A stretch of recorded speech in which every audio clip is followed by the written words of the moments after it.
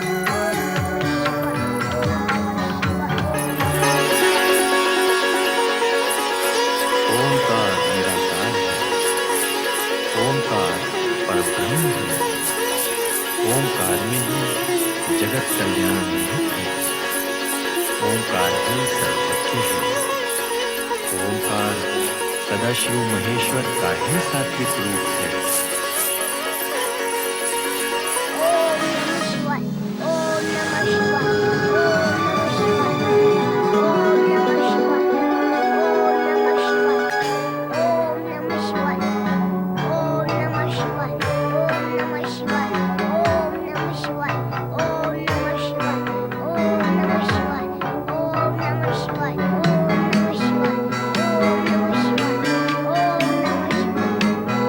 ओम नमः शिवाय, ओम नमः शिवाय के जाप और ओम के नाद मात्र से प्राणी अहंकार, क्रोध, मद, लोभ से मुक्त होकर परमात्मा को प्राप्त कर लेता है। ओम नमः शिवाय, ओम नमः शिवाय, ओम नमः शिवाय, ओम नमः शिवाय, ओम नमः शिवाय, ओम नमः शिवाय, ओम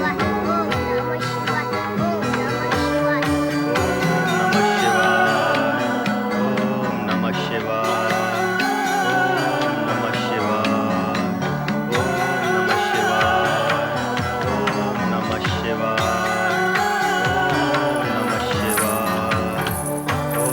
नमः शिवाय, ओम नमः शिवाय, ओम नमः शिवाय, ओम नमः शिवाय, ओम नमः शिवाय, ओम नमः पुत्र मंगल, कल से तूने कुछ भी नहीं खाया है, ये फल खा ले पुत्र।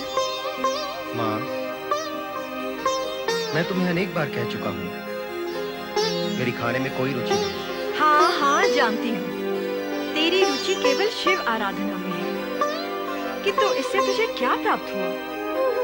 हाँ माँ, मैं बचपन से ही शिव जी की पूजा करता आ रहा हूँ, पर शिव जी मेरी पूजा प्रार्थना से प्रसन्न ही नहीं होते।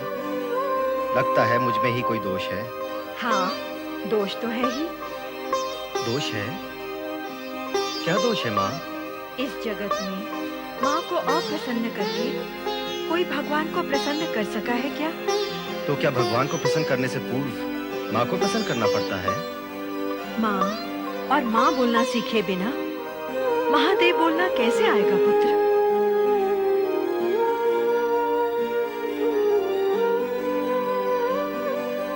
सत्य ही तो है। माँ का आशीर्वाद प्राप्त किए बिना भगवान का वरदान और कृपा कैसे प्राप्त होगी? माँ प्रसन्न हुई तो भगवान कहाँ प्रसन्न होने वाले हैं? माँ, तुम मुझसे अप्रसन्न हो क्या? कैसी बात करता है पुत्र? कोई माँ अपने पुत्र से अप्रसन्न हो सकती है? होती तो है। बहुत सी माएं तो अपने पुत्र से बात भी नहीं करती। ऐसी माएं पुत्र से नहीं, पुत्र की अयोग्यता, हठ और उसकी विचारहीनता से अप्रसन्न होती हैं, पुत्र से नहीं। अर्थात तुम मुझसे प्रसन्न हो?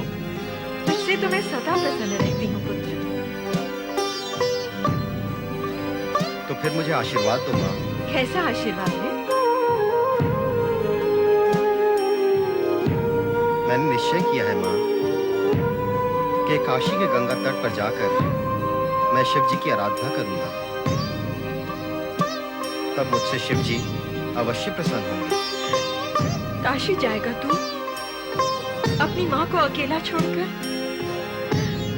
तेरे बचपन से माँ के प्रति तेरा प्रेम पाने के लिए बिन जल के नीम की भांति छटपटा रही हूँ मैं, और तू मुझे अपना कर्तव्य करने दो माँ। कर्तव्य? तेरा कर्तव्य? अपनी माँ के प्रति तेरा कोई कर्तव्य नहीं है? माँ, ये तन और प्राण तुम्हारे ही तो है। इस जग से मुझे जोड़ने वाली तुम ही तो हो। तुम्हारे प्रति अपने कर्तव्य से मैं कैसे विमुख रह सकता हूँ माँ? पर मैं क्या करूँ? मैं विवश हूँ। मेरे हृदय में शिव भक्ति की शीतल सरिता जो प्रवाहित हो रही है, उसमें डुबकी लगाए बिना मुझे कल नहीं पड़ता माँ। तुम मुझसे प्रसन्न होना माँ। एक बार, बस एक बार मुझे आशीर्वाद दे दो। तुम्हारे आशीर्वाद से मैं भगवान शिव का अनुग्रह अवश्य प्राप्त कर सकूंगा। उसके पश्चात मैं जन्म भर तुम्हारे चरणों में बैठा रहूंगा माँ। एक बार भगवान शिव के दर्शन हो जाए तो मेरे मन को शांति मिल जाएगी। माँ, मुझे काशी जाने की आज्ञा और सफल होने का आशीर्वाद दो। तूने मुझे धर्म संकट में डाल दिया है पुत्र। मुझे आज्ञा देने में तुम्हें कष्ट हो रहा है माँ। इस जगत की हर माँ अपना कष्ट भूलकर अपने पुत्र को प्रसन्न देखना चाहती है माँ। स्वयं तुम छेड़ कर भी वह अपने पुत्र को सुखी देखना चाहती है। माँ, तुम भी तो वैसे ही माँ हो। इसलिए तो तुझे काशी जाने की आज्ञा देती हूँ और कामना करती हूँ कि तेरी तपस्या और साधना पूर्ण हो।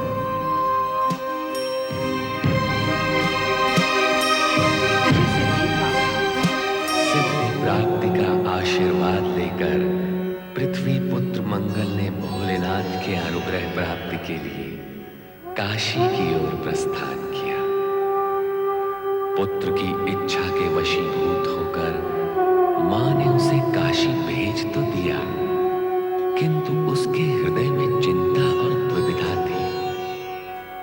दूसरी ओर कैलाश पर शिवगण, सुयशा और नंदी भी द्विविधा में थे कि मां शक्ति के अवतार के दर्शन कब होंगे। ये तो मैं कह रहा हूँ, माँ शक्ति को नारी रूप धारण किए हुए अधिक समय बीत गया है, किंतु अभी तक उनके दर्शन हम नहीं कर सके। और क्यों नहीं कर सके? सुयशा, तुम मुझसे प्रश्न पूछ रही हो जो स्वयं उत्तर की खोज में है। नारायण नारायण नारायण श्रीमन्नारायण नारायण नारायण। खुशी आ गई।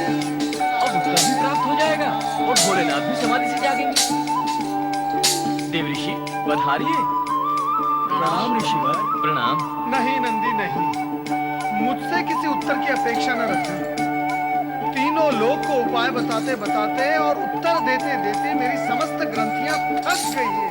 तो देवऋषि, हमें कौन बताएगा कि शक्ति रूपिणी देवी के दर्शन कब होंगे? यही प्रश्न मैं भगवान भोलेनाथ को पूछने हेतु यहाँ आया हूँ। किंतु भगवान शिव तो उत्तर तब देंगे जब वे समाधि से जागेंगे। हाँ, ये दुविधा तो है। एक ही उपाय है। क्या? नंदी, इसका उत्तर मैं अन्य किसी दिन तुम्हें दे दूंगा। इस समय मुझे चिंता है लौटने की। नारायण नारायण। नहीं नहीं देवऋषि, आए हैं तो भगवान के दर्शन करके जाएं। नंदी, उचित है, परंतु इस समय भगवान भोलेनाथ समाधि में है। नारायण नारायण। सुनिए तो देवऋषि, अगर आप समीप जाएंगे तो भगवान अवश्य समाधि से जागेंगे।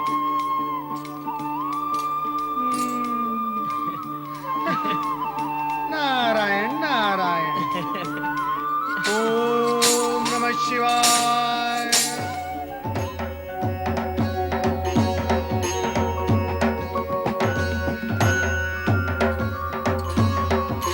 भगवान, आश्चर्य है, आप तो जाग रहे हैं। मैं व्यर्थ ही अपयश का भागी बन जाता हूँ कि मेरे आने पर मेरे द्वारा आपकी समाधि भंग होती है। सत्य तो यही है, किंतु आज ये सत्य घटित नहीं हुआ।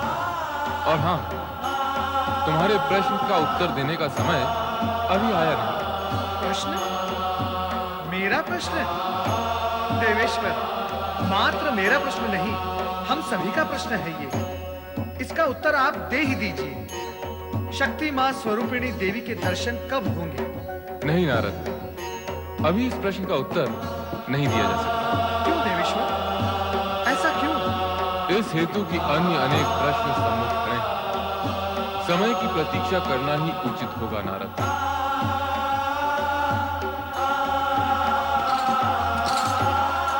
नारायण नारायण। स्वामी तो पुनः समाधि में लीन हो गए। उत्तर भी नहीं दिया प्रभु ने। चिंता का कोई कारण नहीं। स्वामी इस समय मर्यादावश उत्तर नहीं देंगे, किंतु मेरे सम्मुख मर्यादा का ऐसा कोई बंधन नहीं है। मैं आपको उत्तर देने की स्थिति में हूं। तो बताएं देवऋषि। नंदी, मां शक्ति ने अवतार इस हेतु लिया है कि वो भगवान भोलेनाथ की जीवन संगिनी बन सके। ये तो शुभ समाचार है। अति उत्तम, किंतु ये तो बताएं कि उनके दर्शन कब होंगे। नंदी, समय की प्रतीक्षा करना उचित होगा। नारायण नारायण नारायण। समय के साथ साथ जब तुम बड़ी हो जाओगी पार्वती, तब भी सदा स्मरण रखना, ओंकार आदिनाद है, आदि स्वर है, आदि ध्वनि है। पार्वती, तुम्हारी प्रसन्नता सदा शिव महेश्वर में ही निहित है, और महेश्वर का अक्षर स्वरूप ओंकार ही सर्वशक्तिमान है।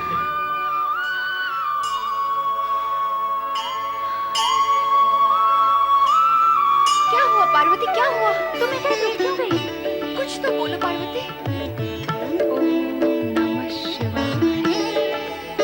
ओम नमः शिवाय। ओम नमः शिवाय। ओम नमः शिवाय।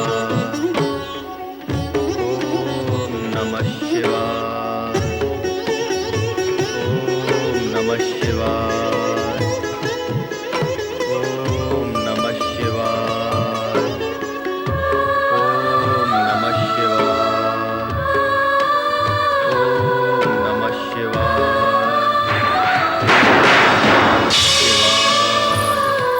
ओम नमः शिवाय। मंगल, ओम नमः शिवाय। पुत्र, तू माँ की पुकार ओम सुनेगा, नमः शिवाय। तभी तो भगवान तेरी पुकार सुनेंगे। ओम मंगल। नमः शिवाय। माँ, तुम यहाँ भी चली आई? पर क्यों? यही कहने कि भगवान शिव सर्वव्यापी हैं। यहाँ काशी में भी उनका वास है और कैलाश में भी वे ही विद्यमान हैं। चल पुत्र, घर चल। वहाँ चलकर शिव की आराधना भी करना और अपनी उपस्थिति से मेरे मन को शांत भी करना। माँ, यदि भगवान शिव सर्वव्यापी है तो तुम भी तो सर्वविद्यमान हो, कहाँ नहीं हो तुम? ये जग तुम पर ही तो टिका हुआ है। यहाँ से मुझे ले जाने की अपेक्षा तुम भी भगवान शिव का स्मरण करो, इससे हम दोनों का कल्याण होगा। बैठो माँ, बैठो। मेरे साथ ओम नमः शिवाय। ओम नमः शिवाय। ओम नमः शिवाय। ओम नमः शिवाय। ओम नमः शिवाय। ओम नमः शिवाय। ओम नमः शिवाय। क्षेमे सखी रात्रौ ग्रामांतरम न गच्छेत्।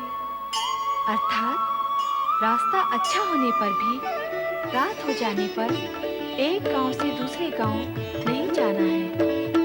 स्वमुखात् लज्जाकरम दुखकरम अमंगलकारी न कर्तव्यम। अर्थात अपने मुख से लज्जा लगे ऐसा अन्य को दुख देने वाला अमंगलकारी वार्तालाप नहीं करना है। सप्तपदी मनुस्तृत्य बर्तुर्गृहे सेवा कर्तव्या। अर्थात सप्तपदी का अनुसरण कर पति के घर पर सेवा करनी है।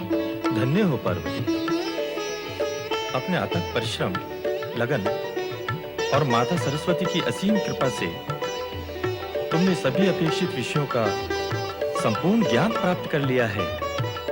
तुम्हारा बुद्धि कौशल और तर्क शक्ति देखकर मैं अति प्रसन्न हो रहा हूँ। मुझे विश्वास है कि भविष्य में तुम जीवन में साफल्य प्राप्त करोगे।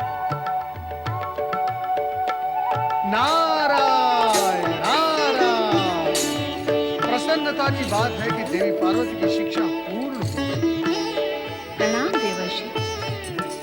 पधारें देवर्षि। आपका पधारना सदा शुभ होता है। सदा तो नहीं मुनिवर, किंतु कभी कभी अवश्य होता है। जैसे आज देवी पार्वती की शिक्षा पूर्ण हुई। ये सब गुरुदेव की कृपा का परिणाम है। हाँ देवी हाँ, मैं कहाँ इसे अपनी कृपा का परिणाम बता रहा हूँ। गुरु की कृपा के बिना ज्ञान प्राप्त होता ही नहीं। और देवर्षि की कृपा बिना संयोग भी तो नहीं बनता। कैसा संयोग मुनिवर? वर प्राप्ति का, विवाह का संयोग। मुनिवर, आप तो दूरदर्शी हैं। केवल दूरदर्शी, किंतु आप तो त्रिकालदर्शी हैं देवर्षि। नारायण नारायण। ओम नमः शिवाय। ओम नमः शिवाय। ओम नमः शिवाय। ओम नमः शिवाय। ओम नमः शिवाय। ओम नमः शिवाय। ओम नमः शिवाय। ओम नमः शिवाय। ओम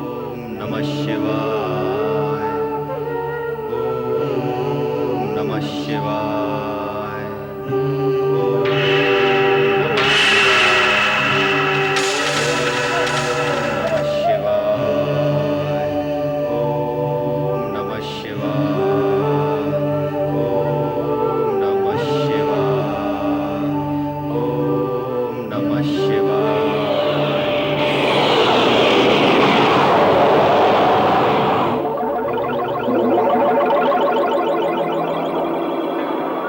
उठो मंगल, तुम्हारी तपस्या पूर्ण हुई। देवाधिदेव, भगवान, धन्य हो गए हम दोनों आपके पुण्य दर्शन पाकर। मंगल की तपस्या सफल हुई। मंगल, उठो। अब तुम्हें आकाश के ग्रहलोक में जाकर स्थित होना होगा। आकाश के ग्रहलोक में? हे शिव शंकर, मेरी कथा सुनो और मेरी व्यथा जानो।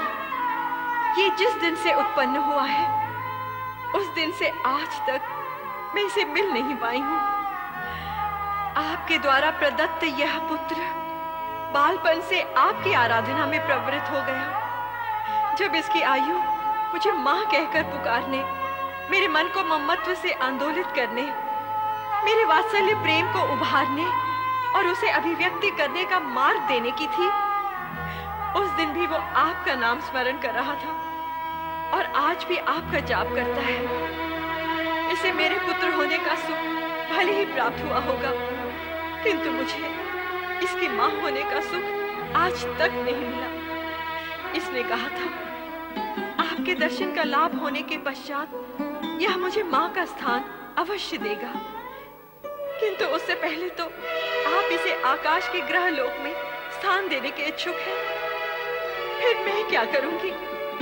मैं कहां जाऊंगी भगवान? मेरा क्या होगा? पुत्र के होते हुए भी मैं निपुत्र रहूंगी। शांत हो जाओ धरणी, शांत हो जाओ। सत्य तो यह है कि मंगल ने ग्रह मंडल में स्थान प्राप्त करने हेतु ही मेरे श्वेत से जन्म लिया है। उसका निश्चित स्थान आकाश में स्थित ग्रह मंडल में ही है।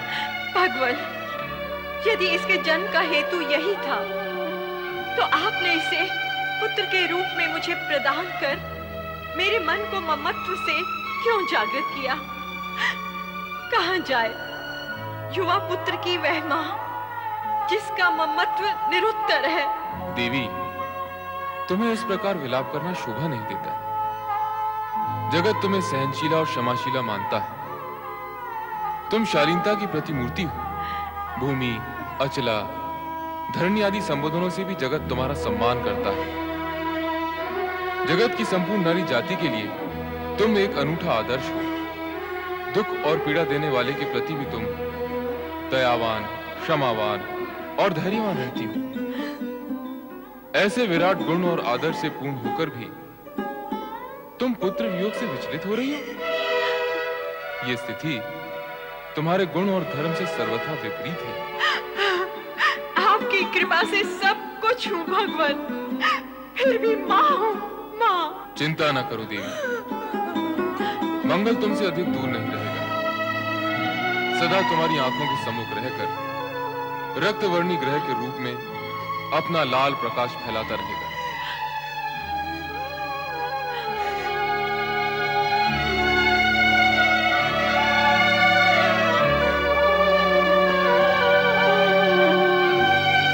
ओम नमः शिवाय।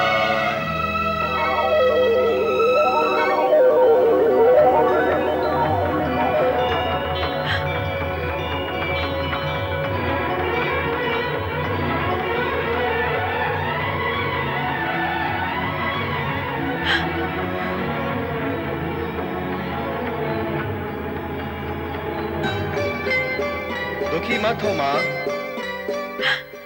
मैं सदा नन्हे बालक की भांति तुम्हारी परिक्रमा करते हुए तुम्हारे पुत्र होने का कर्तव्य निभाता रहूंगा। तुम सदा मेरी समीपता का अनुभव करोगी, उसी प्रकार जैसे मां पुत्र के सामीप्य का अनुभव करती है।